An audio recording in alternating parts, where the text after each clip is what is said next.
We are officially 1 week away from the NFL draft, and Michael Lombardi is stirring things up on football Twitter. I am shocked that today you are not in in England, when the barristers come in, the attorneys, they have the white hair and the robes. I thought you would be wearing that today to represent and defend your man, Justin Fields. I'm disappointed you're not in those robes. I want you to be in those robes and to come in there and basically have to defend it. Because my point is simply this.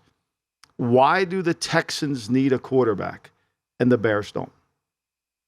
Because that's what everyone's discussing on Twitter. That's all would the Texans really pass at number 2? I heard your boy. I'm sitting here in the studio. I'm looking up at the cameras, and I see your boy up there on Pat McAfee. Love Pat. Shout out to Pat. Yeah. I see him out there, and I get and he's appalled that Houston will not take a quarter. He's just completely incensed by this. He's completely can't understand it. And he's got that dumb look on his face that he doesn't get it. Meanwhile, he says nothing about the Bears needing a quarterback because he's convinced that Justin Fields is great, even though he started out, didn't like Fields, but then he changed his tune when Twitter got mad at him, and now he loves Fields. He thinks he's going to be the MVP. So, I ask you, I think they both need quarterbacks. I do. And I'm saying this to you very clearly. If Bryce Young were 6'3", they would have picked Bryce Young. I think the only excuse they had to trade down was because he's 5'10".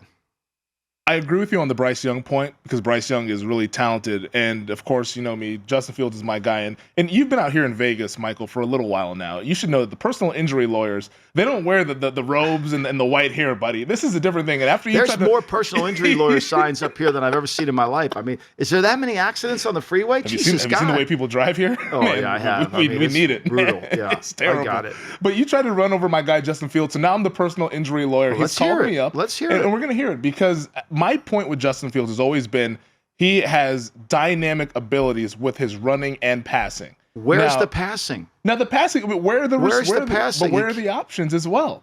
And the point that I want to bring up to you here, Michael, because I see he's Fields got notes. I see he's got notes. He's got notes over here. You put your stats out there on Twitter. I got my notes ready to go here because I'm ready to defend my boy.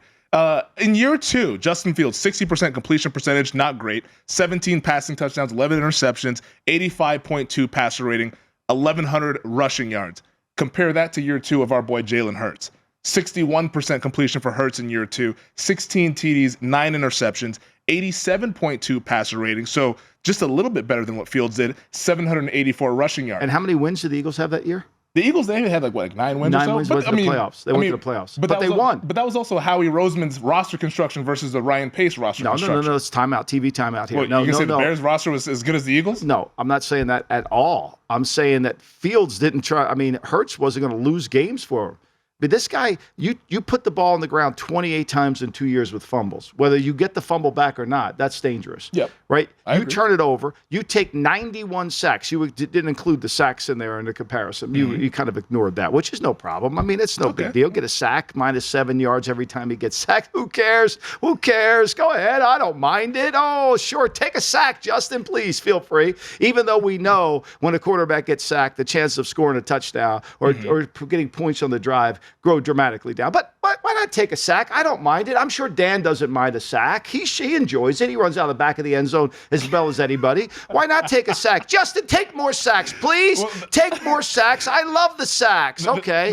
Fumble. Justin fumble too. Go ahead. No problem. It's not a problem. It's not going to affect our winning. Go ahead, fumble. It's okay. It's fine. You'll be the starter tomorrow. I mean, what the fuck?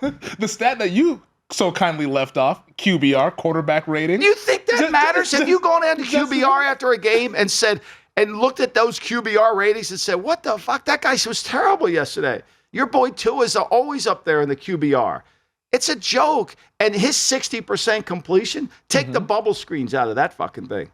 Take the bubble screens out of that. Take some of the. I haven't done that yet. I haven't broken down. You haven't taken the bubble screens out? Well, I haven't broken down where he completes passes. I mean, look, all I'm saying is why does one team desperately have to draft a quarterback and the other team is fine?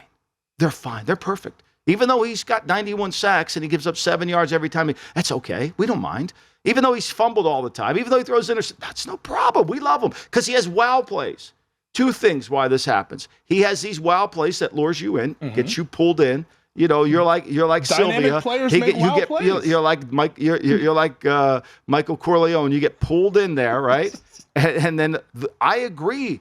And what I'm saying to you is you got to dismiss the wow plays. The wow plays don't go towards winning. And you say, well, the Bears roster sucks. Okay. Is that wrong? It's not wrong. But Lamar Jackson takes over the Baltimore Ravens, who supposedly Lamar can't throw, and Lamar can't stay healthy, right?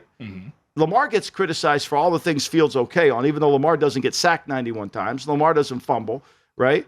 Lamar can't stay healthy. Fields can't stay healthy either, by the way. All right, so now Lamar takes over for Joe Flacco. They're 4-5, not a good team. And he wins 6 of the next 7 games. The only game he loses was Kansas City, and Tyreek Hill had to make an incredible play across the formation to win that game. So, like, the quarterback, the reason they're making $50 million is they impact the game tremendously, and they make everybody else better. And so, like, Fields can't complete a forward pass. Like, the guy has a hard time throwing the football. And I acknowledge he has wow plays.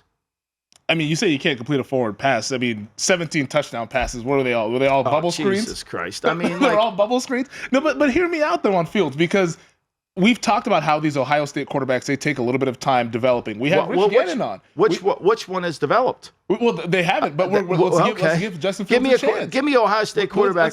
I'll take Art Schlichter out. Give me another Ohio State quarterback that has played well. I mean, I'll wait here all day. Burrow was once at Ohio State. Yeah, of course he couldn't get on the field, right?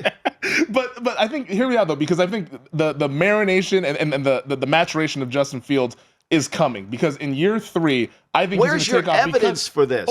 I'll give you some evidence here on 4 quarterbacks who people think highly of, 4 quarterbacks who developed in year 3 after getting legitimate wide receivers. Bears, of course, made the trade for DJ Moore. How about Dak Prescott when the Cowboys traded for Amari Cooper? Dak Prescott was good his first year. But Prescott, he was good as a rookie. He was good as a rookie because they had also a good team around him as well. But he didn't hurt the team. But he didn't hurt the team. He didn't hurt the team. He didn't. But his numbers improved drastically when they acquired Amari Cooper. Josh Allen, who everybody knocked on for accuracy issues, we all said Allen has issues with accuracy. He does. They get Stephon Diggs. Allen takes that next step. Jalen Hurts, who this time last year, I felt like I was on Hurts Island with the Eagles. Everyone said, I don't know about Jalen Hurts. And the receipts are out there. Go look them up on Twitter. I think an Eagle fan cut up all the clips of people saying that Hurts cannot lead them to a Super Bowl. People were down on Jalen Hurts. I was one of them. People wanted to bench him in the playoffs. They get A.J. Brown, and look what happened last year. Yeah, but they changed the offense to the 6-back offense. Which is what the Bears should be doing. He won't stay healthy running that offense. He will not stay healthy. Plus, he doesn't make enough throws. I mean, the one thing Hurts was good at, even at Philadelphia, was Hurts. My criticism of Jalen Hurts was, and it's still to be true, is he does not throw the ball with great anticipation. He didn't do it at Alabama. He didn't do it at Oklahoma, and he hasn't done it at Philly. But what Philly's done is made it a play-action pass game. Philadelphia leads the team in first-half point differential in the National Football League. They had a 16-point first-half point differential, the best in football, right? Only to the Chiefs, right? The Chiefs were second at like 13, all right? So that means they can run all their play action. So when you run play action, you separate the defense. So now the quarterback says, I'm either throwing it here or there. And there's no anticipation throws. You're not waiting for him to break out. It's not a drop back pass. You're saying the defense is hold. And so the linebackers are pulled in, and there's this huge space in between the throw. Okay? And that's why he's been very good. And it's half the field throws. He doesn't have to read horizontally. I think, and I'm not saying this is a knock, I think what Philly has done offensively for Hurts has been magnificent. It's really good. And Hurts' work ethic has taken him on. I still don't see Fields being able to do that. Now, to me, if I were Ryan Poles, I would have not trust Ryan Pace to pick a quarterback. Remember? Now, I've been in this fucking place the same time before. They told me not to ever come to Chicago again because I was criticizing your boy Trubisky. He's not my boy. Okay. Keep him away from me. All right. So, So now I'm back, and I'm back on the Chicago. I can't come to town anymore. So the key here is what offense are we going to run that we can actually complete passes?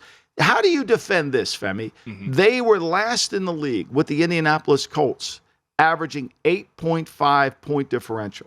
8.5. They lost games by an average of 8.5. Okay? The Colts, the same thing. The Colts throw the ball 35 times per game. The Bears throw it 22. What does that tell you? That tells you they don't even want to throw the ball when they're behind.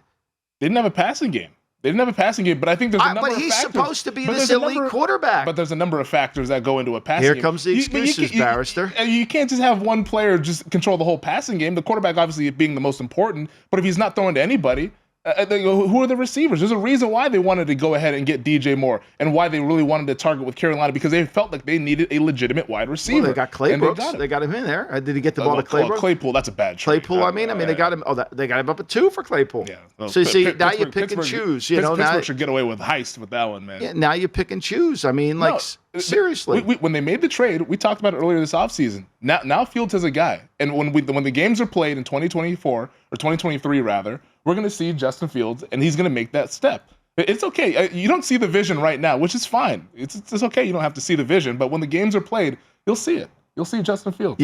I think this is a complete con. When I went over to the Mob Museum, they had this phone booth in there from Al Capone's offices in the Four Deuces Hotel when he was an antique dealer, right? And, and they would call up and he would say, we're closed today. Because it was a front. It was just a complete front, right? Capone was running his syndicate behind. This is what you're running. You're running your syndicate in the Four Deuces. Go to see that. I should get you that phone booth over here so you could see it and sit in it and feel like Al Capone. We're closed today. Any negative on Justin Fields? We're closed today. We're closed today. We're closed today. Like, at some point, can't we just admit that this is going to be that he could potentially, it could be a disaster? Is he a finished product? The picture's not complete, Michael. Picture's not complete. By the way, the sketch isn't even. Dominic can sketch better than this. Davis Mills, the great Davis Mills, his QBR last year 33.1. Justin Fields 54, which is above average, by the way. In case you were scoring. QBR 54 is above average. Oh my God, you're an easy grader.